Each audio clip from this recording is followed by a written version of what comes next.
These anime were a waste of both the audience's and the creator's time. Today, the Enthusiastic 10 counts down the 10 worst and most disappointing anime of 2017. The rules are the same as the 10 best, so while there are probably worse shows for the year, if I didn't see them in their entirety, they don't count.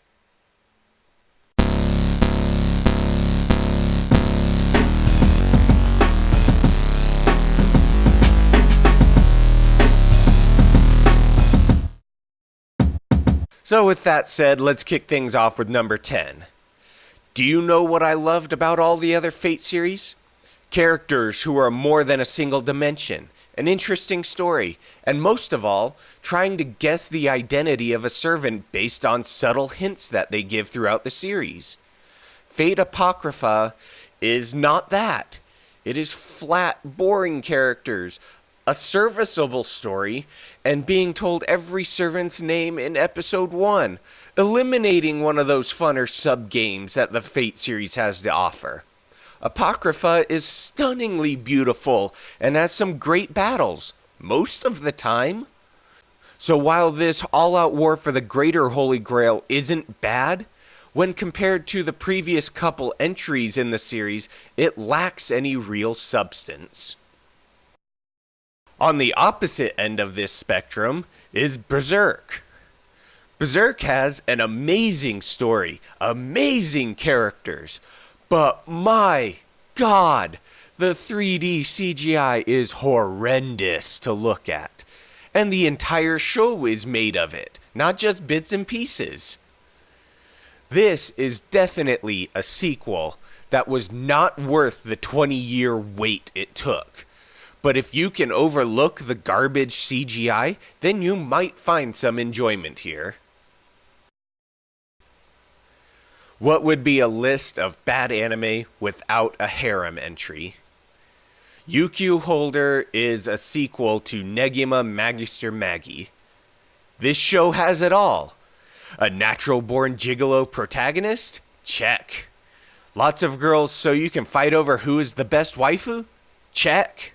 Moe but uninspired art style? Check. While there are some pretty interesting battle scenes and some halfway decent attempts at story and character development at times, it's just not enough to call this anywhere close to good. You know what's better than an 8-year wait for a sequel? Waiting 8 years for half a show. That's right. Half. Show. While this season of Jigoku Shoujo has 12 episodes to it in title, only the first 6 of them are new. The other 6? They just literally copy-pasted 6 episodes from the previous 3 seasons, which were, remember, between 8 and 13 years ago. Like what? Were they hoping people wouldn't remember? Or that people would be coming into this show brand new and not have any knowledge? No, it doesn't work that way. At number 6, if you couldn't tell by looking at those uniforms, Akashic Record is a fan service show that is about as by the books as you can get.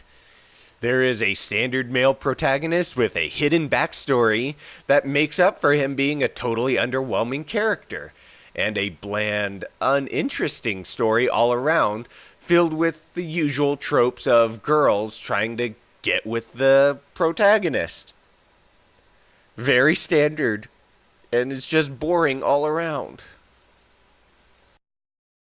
Is there really anything less funny than a poorly constructed dirty joke? That's all Show Bitch is. A bunch of crappy, dirty jokes thrown at you one after another.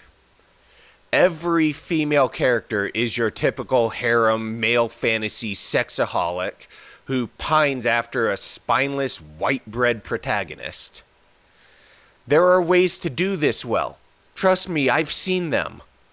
But Showbitch just beats you over the head with this model until you want to run headfirst into a wall.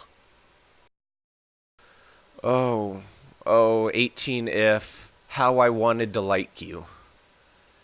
This show honestly has a few really great episodes with some deep characters and creative art styles.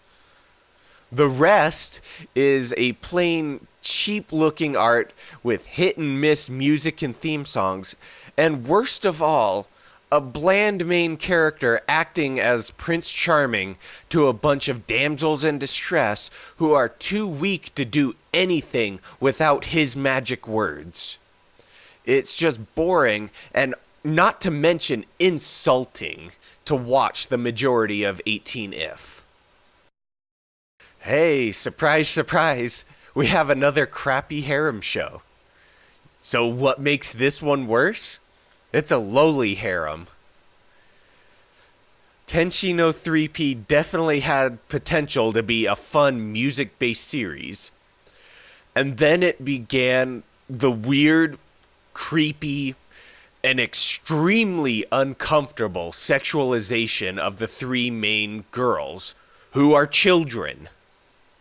And as the series continues, Mr. Vanilla Ice Cream protagonist somehow manages to draw even more kids under his wing. Every episode should honestly be followed up by a scalding hot shower and a Brillo pad. There is just no excuse for this show.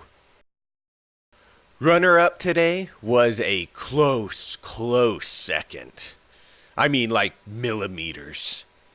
Much like its predecessor, Chaos Head, Chaos Child focuses heavily on mystery and trying to sort fact from fiction.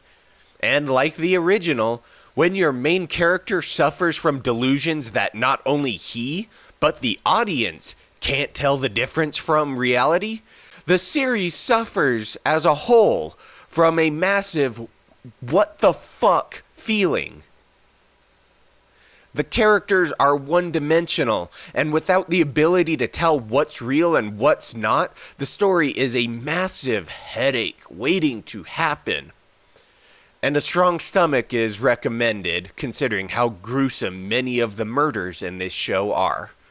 And before today's top spot, or bottom spot depending on your perspective, let's look at one last disappointment that just eked its way out of this list.